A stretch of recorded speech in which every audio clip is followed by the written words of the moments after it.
lang. Doon sa tabi. Hindi si ma-explain. Napacheck up po na yan, sir. Hindi sir, kasi naayan ko naman kasi. Oo, kasama naman. Oy, may meron tayong bisita dito, nakakaiba yung sakit. Nai-straight niya yun, nai-straight niya, nai-tipitrot niya, nai-straight. Normal lahat, nagagalaw. Pero meron yung sakit dito na hindi nawawala. Ayan o, saka dito sa part na yun. Tama sa hindi? Tama. Alam mo tawag dito? Tennis elbow. Lupit, no? Sakit daw to ng mga nagtitennis. Lahat yan nagagawa niyan, ayun o. Nai-straight, wala yan, nai-straight talaga yung mami lahat. Kaso, hindi ko alam kung hindi nawawala yung sakit. Sa ganito lagi yung masakit o. Tama, sir? Bossing, relax na lang. Pag ito, relax na relax lang, ano lang to? 3 seconds. Okay, relax yung bossing na. Diba?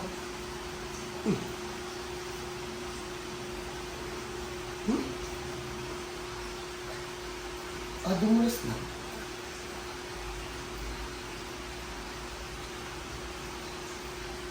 Wala, dumulas lang, hindi tumunog. Mabilis na kasi talaga ito gawin. Ano to eh? Look, ako. Pilipit lang. Yan. Ay, ayun. Ayun na. O, pagpahingin mo natin. Tanungin na natin mamaya kung may masakit pa. Diyan muna kayo. Napahinga na namin si sir. Tapos, madali lang talaga yun mga idol.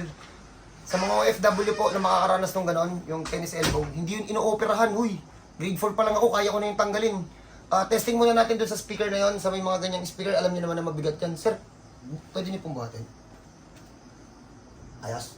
Okay na po. Okay na, sir. Congrats, bossing. Salamat po. Pag may ganyan, please, hindi ako nagbibiro, hindi nyo kailangan gastusan yan.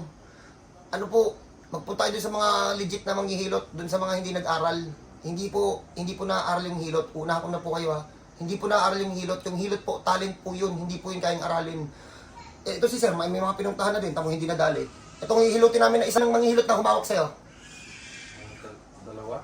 O, tingnan nyo mamaya pag nahawakan ko yung isa. Ito naman, may mga humilot sa kanya. Hiningan pa daw siya kahit hindi naman siya napagaling. Ulitin ko po hindi po na-aaral ang hilot. Kaya nga po hindi po ako nanghihingi ng x-ray sa MRI kasi nakikita po ng mga manghihilot sa loob, yung loob po ng katawan nyo kahit hindi nyo po sila bigyan. Ha? So yun lang po. God bless po sa lahat. Kita-kita tayo dito. Welcome po kahit sino. Ha? Salamat po yan. Salamat. Ingat, bossing.